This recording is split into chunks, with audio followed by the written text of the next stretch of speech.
it really dawned on me that happiness was a state of doing versus a state of being. And then in order to be happy, you had to do happy, right? Because it's like fingers in the air to don't worry, be happy, right? That's horseshit. That's like, what is that? But don't worry, do happy. There's something there, right? Because there are choices we can make. There's action steps we can take every single day to inch the happiness needle. And it occurred to me, and it wasn't like I had this epiphany aha moment and I woke up sunny, but it was like, maybe there's something to this. What would it feel like to live a little differently, to be less miserable and angsty and negative and pessimistic all the time? And I began to start to do happy. Hey, Better Together fans. It's Better Together with Maria Menounos. Of course, I'm not Maria Menounos. I'm Mr. Maria Menounos. Kevin Undergaro here, sitting in for my lovely and talented wife, along with the great Kelsey Alexandra Meyer. And you know what, Kelsey? What, Kev? Let's start with the quote of this day. Yes. If you live life looking for reasons to celebrate and have fun, you will find them. So I have a very dear friend who, he's all about events. Oh, really? He's like, events. He has a calendar of events for all friends and family. And it's like, so right after all the holiday events, the Christmas, then it's like all the spring events, golf tournaments, events. That's awesome. And he's like, and he'll call me up and be like, guy, I need more events. But I swear to God, like, we do need things to look forward to. 100%. And today we're going to have on our friend of the show and friend of ours in real life, Meagan Murphy, from Women's Day, former editor of Good Housekeeping. When Megan's not dreaming up uses for shower caps, she can be, this is so Megan, she could be found over decorating her home and doing fun DIY projects with her 3 kids. Megan is the author of The Fully Charged Life and is a regular on TV shows like Live with Kelly, Today, and of course, Better Together. She's here today to discuss her new book and help us all to find our yay and our endless energy. The Heal Squad and Better Together are so excited to welcome back our friend, Meaghan B. Murphy. Megan's also the Chief Spirit Officer of her town. Do you still have that title, Megan? Yes, I am still the Chief Spirit Officer of Westfield, a.k.a. Bestfield. Oh my God. Right. It's just, Megan, you know, it's like, it's such a grinding time for us, our family here, and the rest of the world. And I will say, like, I don't need caffeine with you. You just get my spirits up already. Just talking to you, making me smile. Before I want to get into so much, you have so many interesting things you give us in the book to help us, because I'm a proponent that if you are a positive person or you even behave in a positive way, you'll be enriched so much more. You'll have so much more enrichment and success just by making that choice. So one of the things I've seen that's been concerning is there's a term out there called toxic positivity that a lot of wellness people are poo-pooing on. And I understand by the definition why it can be toxic, but I just think of all the things we all need to work on in our life. I don't think being more positive rates too high on them. Have you heard about this, though, the toxic positivity? Sure, it's very nuanced. So what toxic positivity is living with blinders on, right? That's the Pollyanna effect. You know, my glasses are pink, but they're not rose colored, right? I don't just look on the bright side, I look on all the sides. And I think that's the key distinction. So toxic positivity is just like, nope, it's all rainbows and unicorns. There's no bad. No, positivity, prioritizing positivity and living a fully charged life means that you look on the bright side, you look on the dark side, but you choose to live on the bright side. You understand all the sides of the coin, but choose different. Choose sun. Right. So you're not being unrealistic, like. No, right? Like, I'm always going to give myself a second to sit with what sucks, right? I'm not an idiot. I watch the news. I know what's bad. But guess what? It's really easy to find the bad. It's really easy to stay stuck in the bad. I'm going to always prioritize positivity and inch toward the light. Got it. Okay. That makes, done. All right. Interview over. Okay. Here's what I found. We have a lot of, I feel like the Heal Squad, our show, is a lot of people who are either super positive or they were once positive and now they're just kind of beaten down, and they want to be positive again. I think for those people beaten down, I think it's a lot of the negative people around them and the negative forces around them who have beaten them down. So what I want to talk to you about, Meagan, first is I'm sure, well, there's something about your personality that the Kelseys and I and probably the Heal Squad just adore. You know, we just want. But have you noticed there are people out there who really loathe your personality? Have you? Sure. Right? Oh, yeah, I've got haters and I high five them. But I think the most important thing to understand about me is I trained to live this way. This is not who I am at my core. My nickname was Grumpy as a kid. Oh, wait. So, okay. So I want to get into that because that's so important. But the question I have is, how do you deal with because I don't want to, how do I say this? I'm sure at your jobs, I've just seen the bright lights go into toxic work environments, and it's like the toxic people there, they hate you for it. Yeah. And that's what I've seen. And Sure. and how do you deal with that and not get beaten down and become one of them? And it's tough because I'm also sensitive, correct? Right? I feel big. I love hard, all the things. And initially, as a 45-year-old mother of 3 who's been through shit, that no longer crushes my soul. But what I tell my kids and the way I position it for myself is that, hey, listen, I love pizza. Pizza Friday is basically a national holiday in our house, right? We get very excited about pizza. Yes. You're not going to believe this, but some people don't like pizza. And they don't eat pizza on Fridays. And they don't celebrate Pizza Friday. But guess what? That doesn't mean pizza sucks. I want to cancel them. Like it. See, now I want to cancel them. I want to be with the people of today. How do we cancel people that don't like Pizza Fridays? I'm so in on Pizza Fridays. Right? But continue. Exactly. Continue. So that's my analogy to my kids, and that's how I understand it, right? That doesn't mean pizza sucks. It just means some people don't like it, and that's okay. Pizza's still great. Pizza's still delicious. Pizza is still a national holiday on Fridays in my house. Not everybody has to participate. Not everybody has to like it, but it doesn't mean pizza sucks. If you hate me, that doesn't mean I suck. It just means I'm not for you, and that's okay. My job here isn't to be for everyone. Yeah. Hashtag pizza. That is sometimes my mantra, like in the face of a hater. Pizza, pizza, Pizza. pizza. Right? Yeah, I'm into. Whatever reason you're against me is, it's not to do with me. It's their thing. And here's the thing, though. I will sometimes look at, okay, why are they hating me? What are they hating on? Is there a lesson in that for me? Is there something that I could improve? And if the answer is no, okay, move on. But if there is something they're hating on, and maybe there's a grain of truth in that maybe that's just work for me to do. And that's also okay. Gotcha. Okay. So let's talk about you being nicknamed Grumpy, because I think we would like to think that being positive is a choice. Sometimes I see people that it just seems like they're born that way. They're born positive, and no matter how bad it gets, they just come, God love them. They get up and they smile and try. And then I've seen people just super negative, and no matter what, they're not able to break from that. It seems like. So tell me how you were able to transform and how someone else can transform. It's people who know me from when I was little can't fathom where I've come. And people who know me now can't fathom that's where I come from. But my nickname was Grumpy. I was really, really a negative, pessimistic kid with really big emotions. I didn't want to go to Disney World. It would be hot. There'd be lines. I'd have a soccer game. I'm going to lose. I'll probably tear my ACL. Like, everything sucks.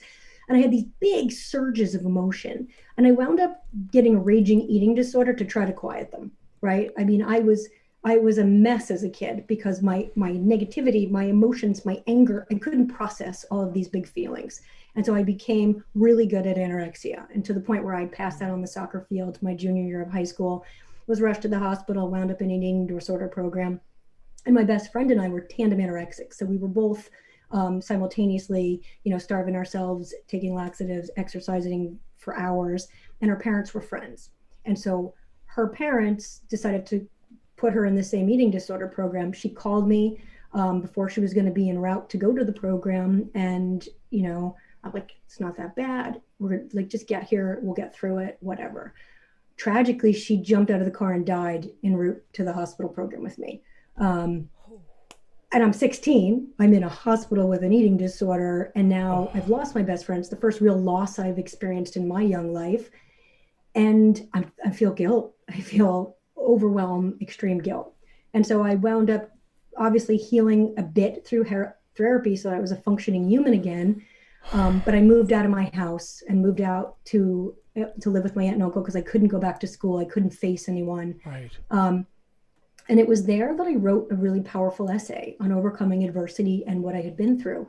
And I became a Horatio Alger National Scholar, and I was awarded $10,000. And then I was featured on a special on NBC, and Don Johnson and Bob Costas were the presenters, and Trisha Yearwood performed, and I got a lot of national attention. And from that, I wound up launching my magazine career because YM Magazine called and they were like, we want to tell your story. I'm like, I'll write it. I'd like to be an intern. I'll start on Monday. We're cool. Because at that point I was very fearless, right? I had been through the ringer and I had no fear in saying, and I'm going to start on Monday. And I did.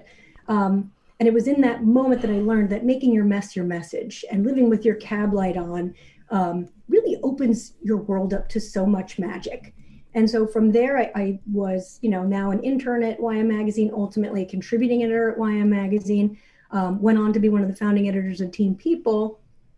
And then I got a job at Cosmo. I was a senior editor at Cosmo in my 20s. And that's where the kind of the foundation and the initial seeds of the fully charged life were planted. I was assigned to write a story called The 7 Secrets of Happiness. And I was like, okay, great. Rolled my eyes. Like, who wants to read this crap? Because I was a functioning human. I no longer had a raging eating disorder, but it wasn't like, I'm not the person you know today, right? Like I was still sulky, moody, angsty, all the things. But in researching this story and sort of looking at the field of positive psychology for the first time, it really dawned on me that happiness was a state of doing versus a state of being. And then in order to be happy, you had to do happy. Right? Because it's like fingers in the air to don't worry, be happy, right? That's horseshit. That's like, what is that? But don't worry, do happy. There's something there, right? Because there are choices we can make. There's action steps we can take every single day to inch the happiness needle. And it occurred to me, and it wasn't like I had this epiphany aha moment and I woke up sunny, but it was like, maybe there's something to this. What would it feel like to live a little differently, to be less miserable and angsty and negative and pessimistic all the time? And I began to start to do happy. And then I wound up at Self Magazine, where I was the fitness director and the deputy editor, and I was working on the Self Challenge and helping hundreds of thousands of women reach their goals, their diet goals, their work. I've been a certified trainer for 17 years. Helping them reach their soul goals and motivate them. And I really got a helper's high from that. I really enjoyed helping people live their best lives and be better, do better, and be better together with my role as the deputy editor of Self Magazine. And that's when I started to really kind of use all of these tips and tricks and strategies on myself and really used myself as a guinea pig. And I spent 9 years there helping people reach their goals, and it was incredible. Then, of course, that's during my self-formative years. That's where I got engaged and got married and had 3 kids. And so clearly then I went to Good Housekeeping the second I moved to the suburbs because my job always mirrors my life stage. And that's when I got bitch slapped by life again. And that's when my dad was diagnosed with pancreatic cancer and gone in 5 months. Mm-hmm. And I know there was a very specific turning point for me. I went to chemo with him, and like he's sitting in that green leather recliner getting pumped up with chemicals, and he had stage 4 pancreatic cancer. Like it wasn't good, and we knew it wasn't good. And I said to him, Dad, I'm not giving up hope, and I love you, and I'm not sure how this is gonna sit with you, but how do you want to be remembered? What do you want your legacy to be? And we had this very powerful emotional conversation. He was very specific. He knew exactly how he wanted to leave this world, how he wanted to remember, the difference he wanted to make. And in that same breath, and sometimes I get choked up when I talk about this, but I got to ask myself the same thing. What do you want your legacy to be? Positive energy. And it's funny. Some days I get choked up when I talk about it, and some days I don't. But yeah, it was very clear to me why I'm here. Very, very clear. And so then I got to write this book. Yeah. I'm still trying to close my jaw over your 16-year-old best friend. Wow, Meagan, I there's a book there's many books in just all the stuff you just said. Wow. I'm sorry. I'm taking a moment to really process a 16-year-old girl like going through that, and then her very best friend, who's sounds like her sister, her soul sister. Yep. I mean, like they made a TV movie about us, and then her parents tried to sue me just to make it even crazier. Oh, Jesus. I know. Well, and then I got to laugh because I have this negative review on Amazon that breaks my heart where, and I talk about this a lot. You don't want to compete in the hardship Olympics, but I do have a hater who's like, how you privileged white woman, you've never been through anything. How dare you give happiness advice? And it cuts my soul because I never want to be like, well, then this happened and then this happened. But like, we all have pain, Everybody right? does. And the key is learning to make your mess your message and allowing that hurt to propel you to good. I think, okay, so the thing is, it's funny, like we all, I think, have a tendency to do that. We give such light to these dark people, and I've gotten to an age where even when you just recited his or her negative review, I just see the darkness and the toxicity in someone's soul that would feel the need that's where you'd spend your time to write. And I actually feel sad, but it makes me not want to be around people like that. Exactly. But everyone, I mean, you can't take away anyone's pain. That's the biggest mistake. And like brushstroke and judge, and I just, and then the family, of course, they sued you. Oh my goodness, I'm sorry, man. Really, Meagan, like I'm having, wow. I wonder. Okay, so you're showing me that you're someone this is the cliche, who's always taking the lemons and making lemonade. I think that's hard for a lot of people. So I want to ask. Can I just tell you this? When my dad died, I said, when life gives you lemons, you buy the matching backpack. I bought myself a backpack, a Marc Jacobs backpack with lemons on it. I carried it around, and I was like, you know what? When life gives you lemons, you buy the matching backpack. And I walked around with that fucking backpack for a year. I mean, again, just it's in my closet still, and it makes it was just like armor for me.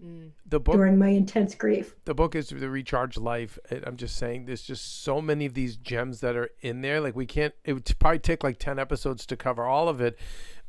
But I want to say, what were the things you think your mom and dad did with you as a kid that, okay, clearly some of it maybe led to the anorexia, but then the resilience and this resourcefulness, was that just something inherited in you, or were those things that were planted in you through your child rearing? Because I would love to know, as someone who wants to be a parent, I'm sure there's other parents out there that would want to know, because, the way you found a way to deal with all this stuff, I'm always blown away by people on this show who come on and have these journeys. And I want to know, like, is it a DNA thing, or is it like environment? Like, and if it's environment, then I want to know, because I want to be able to share that with other people. Well, I can say, I think the biggest thing for me was my father was my biggest cheerleader. I really always felt like everything was always possible because he was cheering me on. And it was like, if I came home, with, an essay, hung it on the fridge and gave me a high five, I would make these cards. They were called mega cards. And they were like homemade DIY cards with punny messages that my dad thought were hysterical, and like kept a pile of them saved up for so for me, I felt encouraged, right? When I got my first newspaper article, he collaged it in the basement. Then I got my first magazine article, he collaged it in the basement. If you were to go down the basement on Buxton Road, it was just like all of our accomplishments collaged. So I didn't ever feel pressure to do those things, but I felt celebrated when I did. And that was a really nice feeling. It's what I miss most about my dad now. And my best friend knows it. Like, when I would go on a TV show or something, my dad would be the first one to call me, like, you rocked it. Yeah. You should be the host. And so my best friend does that for me now. Like, right. I'll get off Live with Kelly and Ryan, and my girlfriend Heather will be like, you were awesome. That's your great. Dad's smiling. And it's just having that cheerleader, realizing that everything's always possible with a cheerleader. And celebrated, not pressured. Yeah, it was always I never felt like I had to do anything, but I was excited to do more and excited to be celebrated.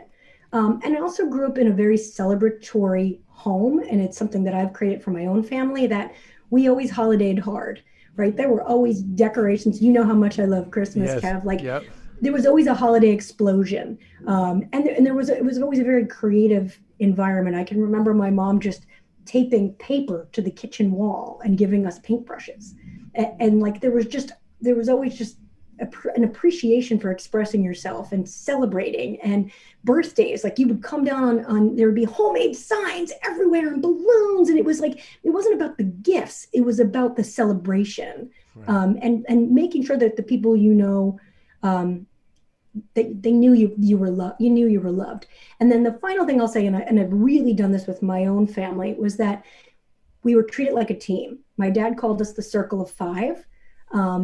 And it was, we always felt like one for all and all for one, and that we were really part of this team working together. And, I say that I call my family Team Murphy.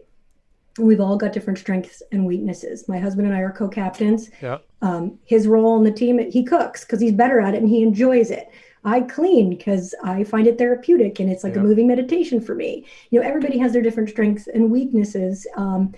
Brooks is like an expert laundry folder. I taught him how to fold socks and he helps me with the dryers. And Charlie started walking the dog, and that's so everybody has their different skill sets, but it is Team Murphy. And when I yell for my kid, I yell Team Murphy and everybody comes running.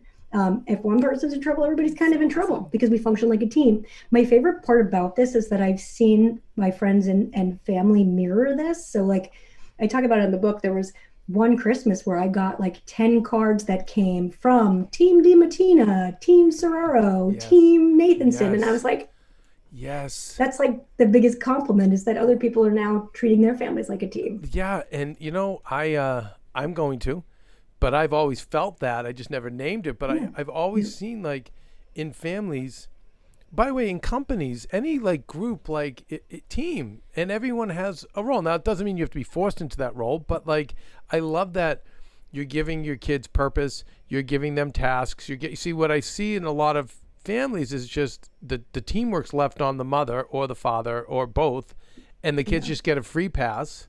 And you wonder why they can't function much outside of the home, and and the parents are exhausted. And the kids aren't grateful because they haven't gotten their hands dirty, and gratitude is non-negotiable in this house. I think gratitude is the secret sauce. Tell me about this. Gratitude is not negotiable. Yeah. Tell me. So I always say we got to take a gratitude adjustment and live with an attitude of gratitude. And my kids will go around saying to me, Mom, I know, have an attitude of gratitude, not just because it rhymes. It's super important. Gratitude is absolutely the secret sauce in life, and it is the cure for everything, including FOMO, right? If you appreciate what you have, if you pause to appreciate everything you do have, everything you get to do in life, you'll never be, there's no happy people are grateful. Right? The two are inextricably linked. You can't be happy if you're not grateful. And when I need to reset, it's often because I need to pause to appreciate something. What I do with the yay list, so I ask my family, what made you say yay today? It's a fun, filtered way of practicing gratitude, because I felt like all the research is clear. You need to practice gratitude, but keeping a gratitude journal for me felt too homeworky, and I'm not good at anything that feels homeworky. And so what we do in my house is that we ask each other, what made you say yay today? And in effect, it's a fun filtered gratitude journal, right? Yeah. What made me say yay today? Oh my gosh, the sun comes out now at 6:17, and so I can go for a run before my family's up. Yay! Oh my gosh, the daffodils on Daffodil Hill are in full bloom, and I took a picture. Yay! Nice. What are those things? And if I'm pausing to appreciate those things, my day's not going to suck. Got it. I love that. Okay, all stuff we can practice. Okay, so tell me about the positive energy boomerang. Well, and I talk about so energy is contagious, right? I mean, and that's the problem. There's so much negativity out there that can be an insane drain. Good energy is the same. Good energy is contagious. I talk about you guys in the book in a sunshine committee, surrounding yourself with people that feel like sunshine, because that energy feeds off each other, right? All of that is like that I mean, it's palpable. My skin gets prickly when I'm around an asshole. Like I can feel an Yes. asshole. You're right, because you're Right? sensitive. So we Kelsey, we had some experiences back east, and it's been tough for us because we're moving, renovating, and keeping people alive.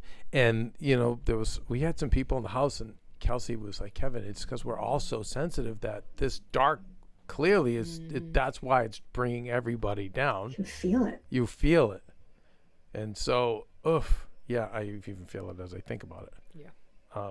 But yeah. But then the kindness boomerang, I feel like I talk about it. I think I talk about it this way. I talk about so many things. Sometimes I'm not even sure what I was talking about. But when you do an act of kindness, it always comes back to you. And sometimes in the most unexplained and craziest ways. But the energy you put out is the energy you get back. Yes. No, it's really true. I think it's really hard, though, for people to prune the garden, to weed the garden.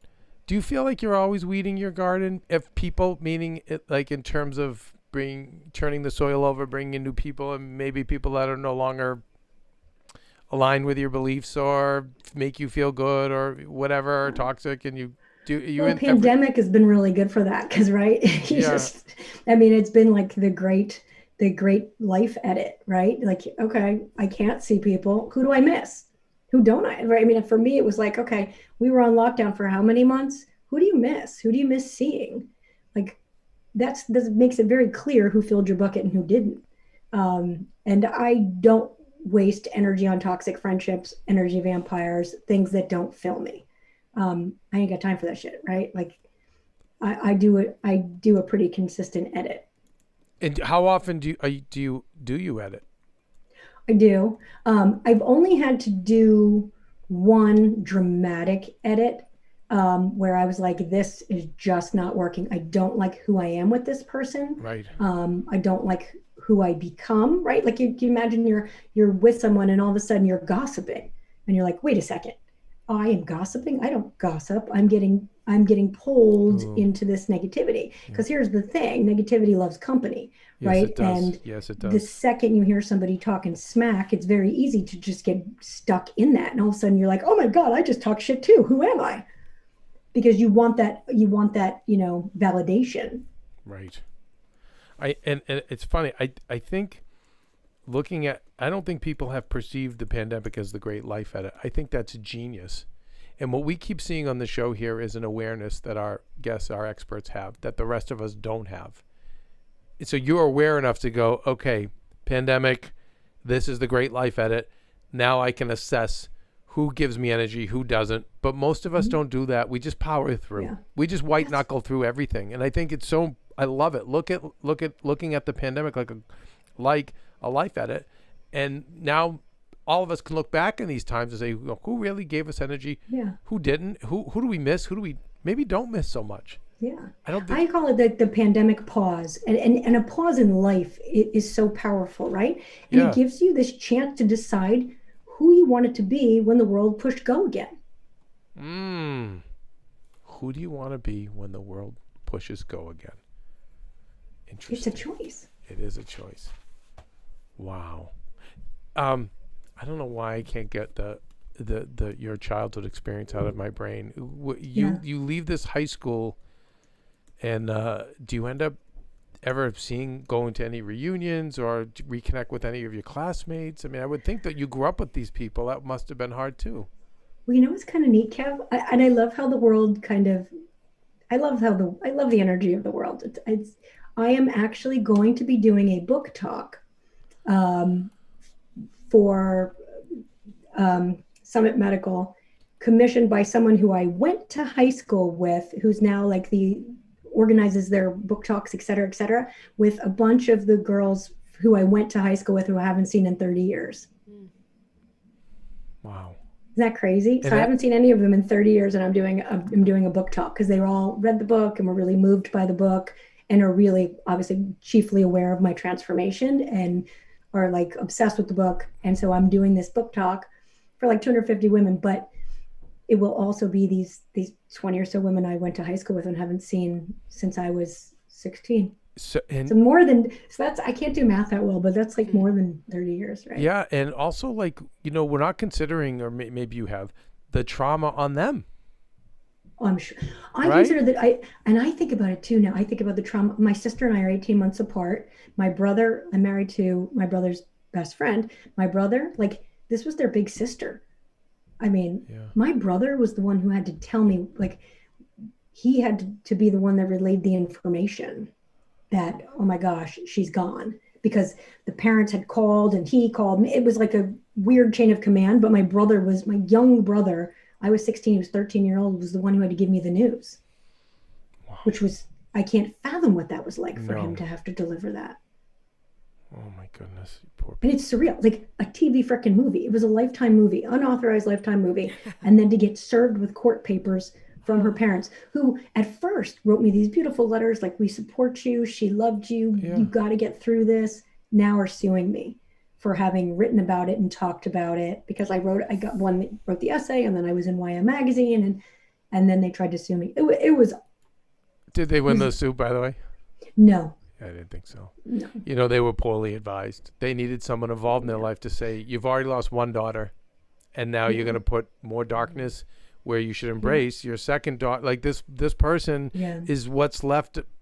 Part of your baby is still in this. Yeah. Anyway. And then the mother then died of breast cancer, and made my heart explode. I mean, it was a lot. A lot of darkness and tragedy. A lot. It's easy for me to sort of look back, because I'm such a different person and I'm in such a different place. And I think the cool thing about resilience is looking back at hard things you've overcome is one of the easiest ways to get through new hard things. Ooh, so it's like when I got COVID, okay, I'm a person who does hard things. Let me look back to 3 hard things I've been through. Oh, yeah, survived my father's death. Okay, I survived a lawsuit, hospitalizations, my best friend's suicide. Like, I'm a person who does hard things. But I think a lot of people have, and I don't think that they look back enough to say, hey, we made it through this, like piece of cake. And you'll do it again.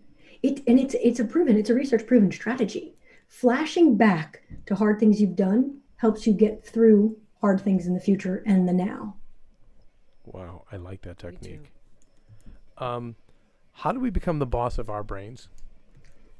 I mean, it takes a lot of reframing. I think you have to boss your brain around a bit, but it's like reframing things. So like when I got COVID, I don't say, why me? I say, why not me? When I have to do the laundry, I don't say I have to do the laundry. I say I get to do the laundry. It's really cognitive reappraisal. It's changing the way you think about things, changing the way you look at things, and reframing what's lame. And reframing what's lame.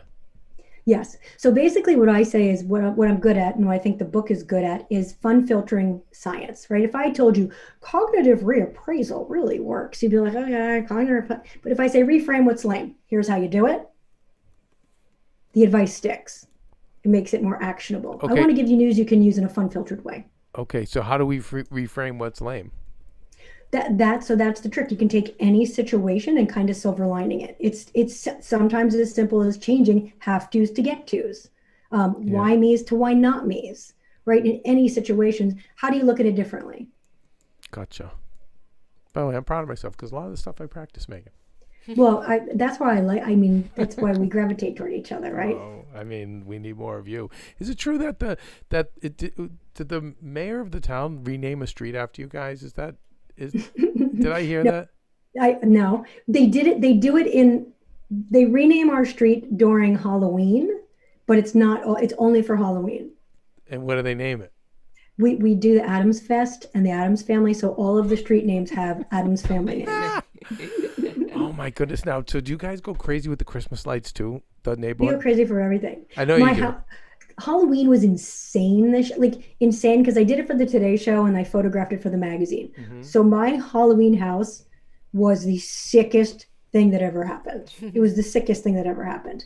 And then Christmas was still epic, but because Halloween was so insane, it didn't seem as insane. Now, does Team Murphy, do they pitch in with the cleanup? Because the cleanup is the hardest part for me. It's the most depressing. Oh my God. Yes. Right. We have decoration days. And sometimes they roll their eyes on decoration day because putting it away is not as much fun as taking it out. Right.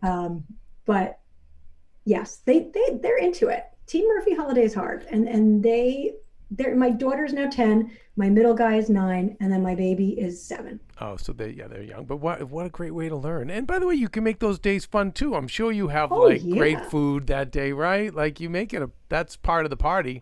My house is a party. I feel like people come and they don't want to leave. Well, you know what I used to always say too? We would have big events at AfterBuzz, my network. Sometimes it'd be 3, 4, up to 600 people at the house. And I would say to the hosts that would help me set up, and I would teach them, like, listen, when you're doing the school play, it's the building of the sets and that you look back, that's actually the most fun, more than the play. Yep. It's exactly. and even the cleanup, it's like, so we used to call, for the day after, it's almost like a wrap-up show. You're cleaning up and, oh my God, can you believe this one? This one got so drunk and like that was amazing. And I wish this one showed up. I didn't expect. So, but again, unfortunately, we just perceive that it's all about the party or just seeing the lights, and we take away how much fun the actual like prep is and the bonding. So when you get everyone together to like set up, we had a wedding here last year for one of our hosts on this property, and I will say it was so much fun setting up. And then even the day after the wedding, like hours after, the bride and groom were there with all their friends. We made like a big breakfast. Everyone's putting things away, and the same thing, like half hungover and being like, oh my God, like this was great. And yeah, I think that people, again, it's what you make it, but you can make that stuff so fun. And I think that's what you're always doing, is you're always finding a way to put the fun into this stuff. These are the things I talk about in the book too. It's like all of those things have these like power to recharge you, right? So like something like decorating or putting flowers in your house or like hanging a wreath on the door, like that can just be the little lightning bolt of energy you need to get unstuck, right? If you are really feeling beaten down and unmotivated and drained, it can sometimes be that tiny little thing. Deciding tomorrow is Taco Tuesday and you're going to go hard. Right? Just that one little thing. And maybe that leads to the next little thing. Make your damn bed, dress the way you want to feel. I call it dopamine dressing. Like I'm wearing my lightning bolt jacket because it makes me feel fully charged. So that's dopamine dressing. I coined that term. I call it dopamine dressing the way you want to feel. It's like, how do you want to feel? Are you going to a funeral or a party, right? I don't wear black because I'm always going to a party. I want my life, I want to dress the part. Wow. I love that. Meagan, can we talk about FOMO?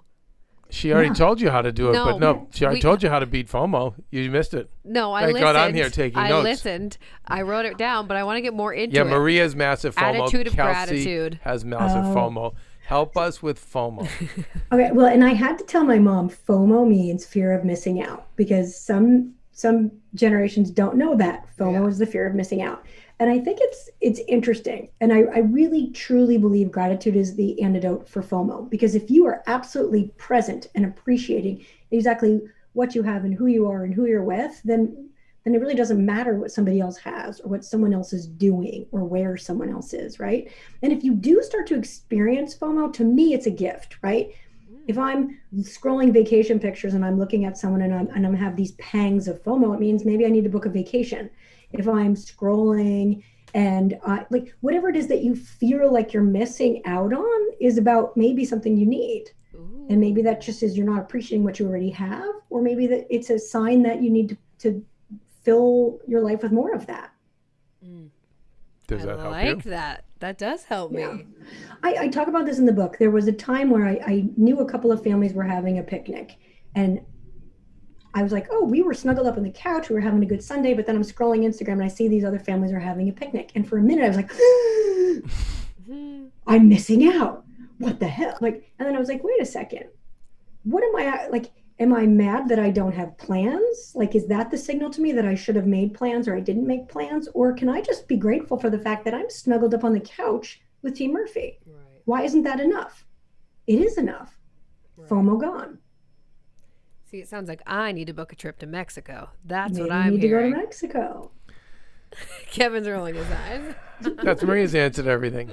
Except when it comes back, nothing's changed. It's like, well, tell me about the health charge toolkit. So the book is kind of broken down into different chapters. So you can kind of dip in wherever you need to. The health charge chapter is really important to me, and that talks about moving your body and protecting your sleep. And I think that's really, really important. To me, movement is medicine, right? All the science is unequivocal. If you don't move your body, you have to move your body. It's non-negotiable. And you need to protect your sleep. And I think that people really benefit from putting themselves on a sleep schedule. The same way you sleep train a child, you can sleep train yourself. I go to bed by 10:17, and I wake up by 5:03. And it's a very consistent schedule. I don't need to set an alarm. I don't need to sleep more than that on the weekends, although maybe I'd lay in bed and snuggle a little bit, but I don't need more sleep than that. I have kind of programmed my sleep schedule. And I think it's very important for everyone to sleep train in the same way. Your clock might be different. Maybe you go to bed at 1 a.m. and sleep till noon, whatever that is. But you need to have a consistent routine, and you need to be kind of vigilant about it until it establishes a real nice habit and manage your circadian rhythms. And is it true an extra hour of sleep is linked with a 16% bump in salary? Yes, people are more productive. You're more productive when you're happy. Crazy. And well rested. Okay, that's where I have not slept in decades, so I need to. Well, and I think people wear like the no sleep thing as a badge of honor. Like, I don't sleep. I only sleep 3 hours. Totally. I'm like, wait a second. No, you protect your sleep. Be proud of your sleep. Sleep hard. Sleep train. I remember when Matthew McConaughey was on and we asked him about his non-negotiables, and he was like, "Oh, like if I don't get 9 hours, I'm out." And I was like, I love that, because anyone else would be like, you assume Matthew McConaughey is like sleeps 5 hours. He's constantly hustling. He's like, no, I have to get 9 hours. I think the 21st century is going to end that, the glamour behind all that. Yeah, I totally agree. Now, but here's the thing too, is everybody's number is different. During the beginning of lockdown, I was sleeping too much. I was like, well, I don't have to get up and commute to New York. I didn't have to get up at 4:45 or 5:03 anymore. So I started sleeping till 7, and I was really dragging. Like, I felt like shit. And I realized that I don't need that extra sleep. And also, when I wake up in the morning and no one needs me, there's no Slacks, there's no Zooms, there's no DMs, my kids are still sleeping. I love owning my morning. And that extra sleep was wrecking me. Mm-hmm. It was draining me. Yeah. So once I put myself back on my sleep schedule, I started to feel better. Yeah, I think it's all about a schedule, because I know people that go do the 14-hour sleep marathons, which and not as a recharge, but like that's just how they sleep. And I see that they're not very productive. No, and they're usually very tired and moody. And yeah. You shouldn't need to catch up on sleep too. You'll know, like if on the weekend you need to sleep, an extra 2 or 3 hours to try to make up for what you didn't get during the week, then you're not sleeping enough. Right. Yeah. Wow. Meg, how did you get on that schedule? Like, were there certain things that you did that, I don't know, made it easier? Because I feel like I try and get on a schedule, and boy, I mean, maybe I need to be more diligent, but it's hard. Well, and your schedule is crazy, right? Your life is a little crazy. Yeah. You kind of have to police it, right? Mm-hmm. Like, you really have to say, okay, sorry guys, like this is when I shut off. Yeah. Like, it's just when I shut off. And like, maybe the exception is, like someone's getting married, or like there's some epic thing that you don't want to miss out on. But for the most part, if you really police it consistently, and there's all different kinds of research about habit formation. I really personally believe that 19 days cements a habit. Some people say it's 21 days. Some people say it's 60. The research is spotty on habit formation. But for me, I think if you do anything for 19 days, it begins. I saw that with training people for the self-challenge. If they were able to keep up with me for 19 days, it developed habit. It's so funny. I feel like with the pandemic, there's been so many things that we've gone beyond 19 days without, that are now, I will say that even about movie watching. I was a big movie watcher, and I was telling Kelsey, now it's like I'm finding myself YouTube, TikTok, like I'm finding, and then when I have a movie, I'm picking up my phone and I'm like, okay, I'll just, and I'm like, oh my goodness. Like, I think even for something like that, that's happened. So nothing to do with this show, but I do think that 19 days isn't long. No. So if you can do but it's specific too. I think specificity for me helps connect to habit formation. So being specific on what it is you want to, Yeah. what habit you want to break. Exactly. And also, like, I go to bed at 10:17. I wake up at 5:03. I think about 19 days. I think specificity helps you connect to getting it done. I just found that with training people. I did this self-challenge for 9 years and hundreds of thousands of women. And it's just, those were the things that started to work for them. If I said 21 days, 3 weeks, for some reason it didn't stick as much as like 19 days. Because it seems like there's secret sauce there, right? 19 days. It's easier to wrap your head around specifics. Right. Yeah, I agree with that. I like that. Talking about, and going back to, how do we, a lot of people have traumas and those traumas kind of cripple them the rest of their lives. But you talk about the way to build resilience in life is actually to look at those traumas and to find the positives out of them. Can you go a little deeper on that? Yeah, and it's counterintuitive, right? I mean, I will talk about my father's death as a gift. My dad died of stage 4 pancreatic cancer. How could that possibly be a gift? It was a gift in that I got to try on the idea of losing him. I got to try on that idea, and I got to sit with him, and I got to ask him what his legacy would be. If he had died in a car crash, I wouldn't have had that opportunity. Right. And so there are gifts in all adversity, and it can be extremely difficult to unwrap them. But when you do, it makes it easier to move forward and to get unstuck. Right. I mean, with yours, it almost seems obvious where you've got this massive trauma at 16, but that propels you into your writing career and this amazing, successful career. So it's easy to again, looking at it from a distance, it looks easy to see that with you. I think with other people, it's harder to see it, but it's always there. I've always been able to say to people, hey, like for you wouldn't have this or that if you didn't go through that experience. And sometimes for people, the way it connects is sort of finding the purpose in whatever the hardship is. So for instance, when I had COVID and I reframed it, so it's not why me, it's now why not me. Okay, so what's my purpose in going through this illness? I mean, I had COVID, my 3 kids, my 71-year-old mom, and my husband 3 weeks before my book launch. Sucks, right? But if I can connect that to purpose, well, okay, I know Dr. Daria, a CNN medical correspondent who's brilliant and knows a lot about COVID. I'm going to tap her as a resource, and I'm going to share with my audience and my followers how to build a COVID recovery kit. And I'm going to use that to road test all the strategies in my book. And you know what? There's this stigma around COVID in my hometown. Parents and families were like lying about it when they had it because they didn't want to be seen as having COVID. I'm like, you know what? Okay, the other purpose in this for me is to destigmatize COVID. I'm going to wear my scarlet letter C loud and proud, and I'm going to destigmatize it for other families so they can get help and healing. And just assigning my struggle purpose made it easier to stomach. I love that, assigning purpose. And then, this is another one too, and probably we can wrap it on this, but the grass is greener mentality. I know a lot of people look at their neighbors, even just in social media, and they say, oh, they have it so amazing. They look so much better, or how do you deal with that? Gratitude. Gratitude fixes that too, right? Because here's the thing, like, gratitude is such magic. I mean, if you just spent one day practicing gratitude, like really, really pausing to appreciate what's going on in your life, it just changes you. It changes the way you carry yourself. It changes the way you interact with others, because what you have is enough. No matter what someone else has, is what you have is enough. And once you realize what you have is enough, you're okay. Yeah. I think that's the hard thing is like some say I don't have enough, but I think you're right. If you just go to what you do have that you should be grateful for, we all have something.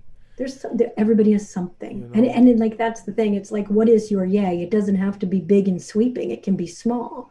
Like, yay, I have pink glasses. I appreciate my pink glasses. That makes it look like I'm wearing makeup, even though I have no beauty skills. Right? Like, it can be anything. Yeah, and I think for me, what's helped us thinking of the people that don't have the pink Mhm. glasses.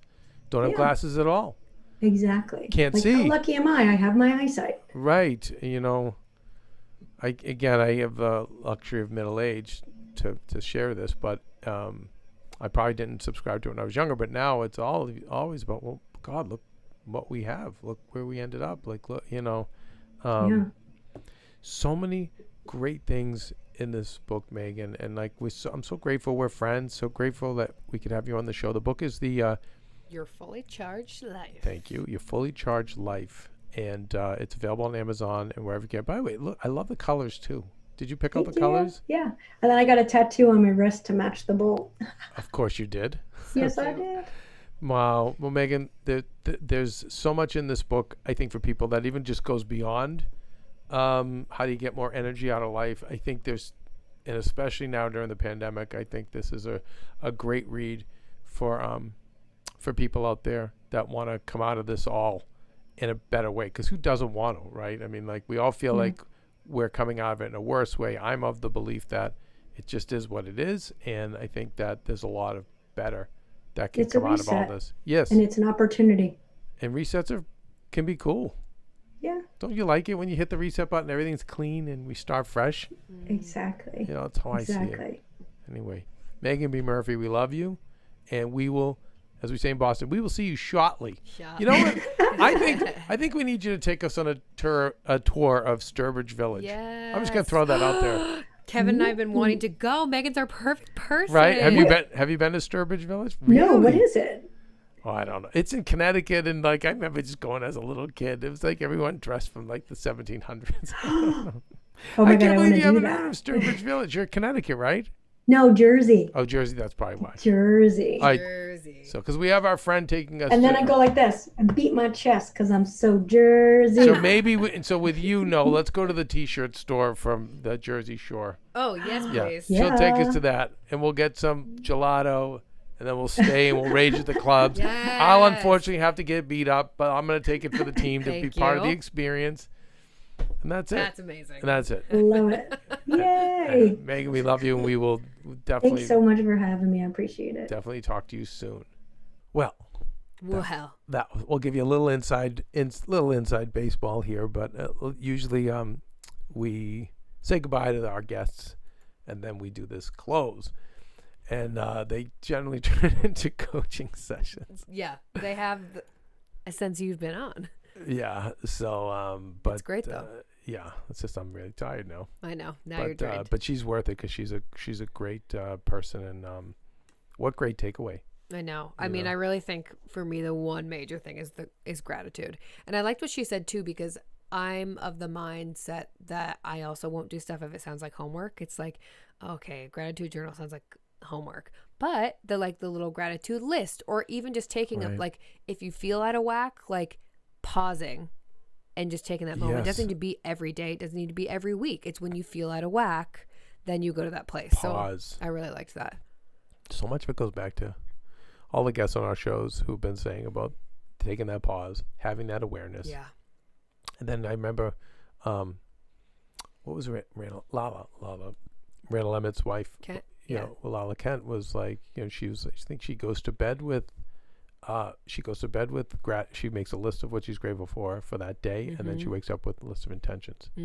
But yeah, so much of it does go back to gratitude. And I know we talked about on Regular Guy Friday, I will remind people what they need to be grateful for in those moments. And no matter how logical it sounds, it's like they're so stuck in the swamp that they don't want to. Yeah, you have to realize it yourself. That's what I think. Well, someone can tell you. That, yes, but I think there's Kelsey, we talked about it on Regular Guy Friday, was how so many people are like, it's so habitual to be negative. Yeah. Well, that was something else Meagan talked about in the book, is that like your brain automatically goes to the negative. Like our brains aren't really wired to go to the positive. When we're born, they are, but then we've been trained to go to the negative, right? So she talked about that in the book, and how it's kind of like a retraining, because we always go to the negative. We always go to the negative. Yeah. Well, a lot of people do. Yeah. Yeah, it's like a human nature thing I'm finding. And then when someone tries to reset you to positive, it's like, no. they're still going Right. and still spewing Well, out the it's negative. uncomfortable and the whole, yeah. Yeah, I think, and I do think that when you can get to a place of positivity, or you can have a more positive mindset, I think that it comes back to you. Mm-hmm. It's just hard. It's hard. It's really hard. I think it's hard to. It's really hard when you're. It's really hard when you're in environments too, that are not positive, whether it's your family or a work environment. Now, notice when we brought up the work thing, she is pretty resilient about it, where she's like, no, that's more about you, not about me. And there might be a grain in what you're saying about maybe your negativity is something I can alter myself. So let me look at that. Yeah. And if I can, I will. And if that's not true, then that's on you and I move on. I think her surviving what she survived, her best friend committing suicide, and then, I think that gave her that greater perspective of like, hey, I'm not going to sweat you. It's almost like, I do too, yeah. I don't know if you've been around. Well, you actually love older people, but you ever notice how older people don't, like elderly people don't They really, don't give a shit. They don't give an That's F why anymore. I love them. They've just outlived all of it and be like, That's why I always say older people and kids. They could care less. And I'm like, right. wow, we need to have that mentality. Right. So, she survived enough and saw her traumas in the right way where she lets it bounce off her. And I think, but that's the hard thing is you're in this job, you're trying to pay bills. Yeah. You can't get rid of it. And everyone is just so dark. And but I do think as I've seen the people who could deal with it, they were the ones who just knew it was like, your darkness is about you. Nothing to do with me. Yeah. Like, okay, so you're going to be miserable. You're going to be angry. Like, okay, that's yours. That's not mine. Well, and I think too, her past obviously, made her strong. But I mean, even she mentioned it, like, she's like, I'm a very sensitive person. Like it's something she's really had to work on. And that connected with me because I'm the same way. I'm like, oh my God, if someone doesn't like me, that's like the end of my world. Yeah. And that's like ridiculous. But it's something but it's also, but your sensitivity and mine, it's also yours and Maria's. It's what also makes you great, and Meagan too. So when you're that sensitive, you're that aware. You're very intuitive and like, you're empathetic. You feel anyway. So there's a lot of good that comes out of it, but it's like putting up a little of that shit. Anyway, there's so many good techniques in the book to help. So once again, another day of class here at Better Together. That's right. Where I learned a lot. And me too. Yeah, I think it was great. But I don't know, Kelsey, until then, what do we say? Oh my gosh, until then, you guys, we be nice people, make good choices, be present. And I would just like to give Wincenza a shout out. Okay. Because she did so well. She behaved this today. Entire episode. Yeah. Oh, Wincenza, Daddy loves you. Yeah, she did so well. So she did really that's well. all I have to say. All right, you guys. I love you guys. We'll see you. See you tomorrow. See you later, Gator.